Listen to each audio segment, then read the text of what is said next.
começando mais um programa Diálogo Espírita, hoje recebendo Adail Arruda, que vai conversar conosco sobre ética, saúde e espiritualidade. Tudo bem, Adail? Tudo bem. Adail, eu queria pedir para que a gente possa iniciar, você faça uma prece. Amado Mestre Jesus, aqui nos encontramos rogando a orientação e ajuda dos bons irmãos e amigos para que torne as nossas palavras simples e esclarecedoras. E com o teu consentimento, passamos à irmã que inicia os trabalhos para que ela possa dar o mesmo por iniciado. Assim seja. Adail, o que é ética? Essa pergunta é muito interessante. Eu costumo dizer que ética é algo que todo mundo sabe o que é, mas ninguém sabe responder quando alguém lhe pergunta. É verdade. E partindo dessa verdade, eu digo também que ética é algo que todos nós deveríamos ter. Alguns dizem que têm, poucos levam a sério e ninguém cumpre a risca. Por que ninguém cumpre a risca? Porque ética é perfeição. E como perfeição não existe entre nós, ninguém é ético.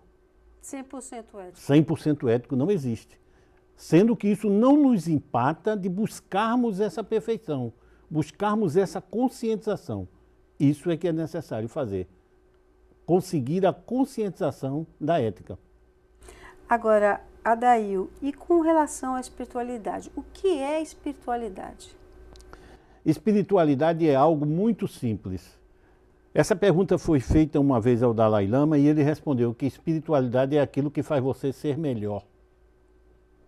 Ou seja, é o bem que cada um de nós tem dentro de si e que muitas vezes não conseguimos expor porque não chegamos a ele. A espiritualidade não tem nada a ver com espiritismo ou com doutrina espírita. Todo ser humano é um ser espiritual. Precisamos apenas nos conscientizar disso, para que a gente, através dessa conscientização, possamos ser bom e saber que como é bom ser bom. Agora, e qual a relação entre as duas, a ética e a espiritualidade? Essa relação é o seguinte, a ética tudo iniciou a partir de Moisés. Moisés foi quem o primeiro tratado ético escrito do mundo, que é os 10 Mandamentos. E Moisés tinha como missão juntar os povos na crença de um Deus único. Passou o período dele e ele não conseguiu, deixou a semente plantada, só que ainda não estavam preparados as pessoas para a vinda do Messias. E a continuidade foi dada pelos filósofos, usando como base a ética do ser humano, a ética de ser bom, a ética de fazer o bem. Tanto que a regra de ouro da ética é fazei aos outros o que gostaria que os outros fizessem a ti. Regra de ouro que é contida nas maiores religiões do mundo. E por ela ser algo que nos faz sentir bem e fazer o bem, ela tem uma relação direta com a espiritualidade. Agora, e a saúde? Onde é que ela entra nesse meio? Isso é muito interessante. Há pouco tempo atrás, a OMS dá uma definição de saúde como sendo um estado físico, mental e espiritual e social do ser humano. Mudou muito aquele sentido de saúde ser simplesmente a ausência de doença. Se a saúde precisa ser esse estado espiritual, mental do ser humano, precisamos aprender a ser ético, desenvolver uma consciência ética, porque quando eu desenvolvo a consciência ética, eu começo a me sentir a paz interior, descubro a razão de viver, do bem viver, entro no princípio da espiritualidade e mente sã, corpo sã. Então eu consigo ter a saúde através de uma mente sadia. Agora, como é que poderíamos ser éticos, né, no país onde a gente vê a corrupção, né, como algo, vamos dizer assim, casual? Isso é muito interessante. É uma pergunta que muita gente nos faz. Nós trabalhamos na busca dessa conscientização ética e de vez em quando damos de frente com essa pergunta. Mas nós precisamos ter uma consciência que nós somos seres individual. Vivemos numa coletividade, porém devemos manter a nossa individualidade. E não podemos nem devemos deixar que o comportamento dos outros regule o nosso. Se o sistema hoje é antiético, mas eu não preciso ser também antiético. Eu preciso descobrir que a ética é bom para mim. É bom para meu estado físico, para meu estado mental, para meu estado espiritual. Eu preciso descobrir como é bom ser bom. A partir daí, eu tenho que trabalhar a minha consciência ética, independente do estado, do país, da situação política ser antiética. E é muito necessário que isso seja feito hoje, agora, o mais rápido possível, para que eu tenha condições de educar os jovens de hoje, as crianças de hoje, para que amanhã nós possamos ter dirigentes éticos. Esse é o nosso problema. Nós não temos nem devemos combater aqueles que são antiéticos, porque eles mesmos, por si só, já estão condenados. Um dia serão substituídos. Agora, temos que nos preocupar com a educação dos que estão iniciando agora. E essa educação não pode ser feita através da palavra. Ela tem que ser feita através da ação, do meu comportamento, da minha maneira de ser. Eu não posso dizer, faça o que eu mando, não faça o que eu faço. Hoje nós ensinamos os nossos filhos, infelizmente, a ser antiético. Porque a ética tem que começar pelas pequeníssimas coisas. É verdade. Principalmente pela mentira, por exemplo. A mentira é uma coisa que é aceita pela sociedade como comum. A pessoa mente com a maior facilidade. Ensinamos as nossas crianças a mentir. É verdade. A criança não mente, mas nós ensinamos. Costumamos dizer, não minta, meu filho. Quando o telefone toca e pergunta se a gente está, diga que eu não estou. Então a minha ação, a minha atitude está desmentindo... Fala mais do que, né, a regra de educação. Do que a regra da educação. Então esse trabalho de conscientização ética vai ter que ser um trabalho do educador, da família, para termos uma sociedade melhor amanhã. A nossa dica de leitura de hoje é o livro O Mestre na Educação, de Vinícius. O livro procura estimular o estudo e a meditação e aborda vários temas como evolução, ética, educação e espiritualidade. Se você se interessa por esse livro, basta que você vá à livraria da Federação Espírita e ele estará à sua disposição. Adail, espiritualidade e religiosidade são a mesma coisa? Não. Aparentemente, a gente poderia dizer que em determinados momentos parecem sinônimos, mas não são. Religiosidade é muito ligado à religião, que vem do latim religare, ou religar o homem com o seu superior, com Deus. Já espiritualidade é algo interior do homem, por ser ele um ser espiritual, um ser eterno que vive não só materialmente, como espiritualmente. Ele pode ser ou não religioso, mas ele sempre será um ser espiritual. Agora, qual é a diferença entre ética e moral? Outro assunto muito polêmico. Existem correntes de filósofos até que defendem que ética e moral é a mesma coisa. Nós preferimos a corrente que define cada um como sendo casos independentes. Ou seja, a ética, a diferença maior é que a ética é permanente e a moral é temporal. Ou seja, nós falamos que o primeiro tratado ético escrito no mundo é os 10 Mandamentos, que tem hoje aproximadamente 4.000 anos e se mantém durante esses 4.000 anos sem nenhuma modificação em todos os países do mundo, em todas as culturas do mundo, em todas as religiões do mundo. Algumas vezes escrito com palavras diferentes, porém com o mesmo objetivo. Isso por causa da cultura ou do país. Já a moral, não. A moral que era ontem não é a mesma de hoje. A moral que é do Brasil não é a mesma da Europa, ou do Japão, ou dos Estados Unidos, ou vice-versa. Então, a moral é o resultado de um acúmulo da cultura, e que se modifica com essa cultura. E a ética não. A ética é permanente, independente do tempo e do espaço. Adail, o que a doutrina dos espíritos tem a ver com a ética? É muito simples. A ética é a base de todas as doutrinas e religiões do mundo.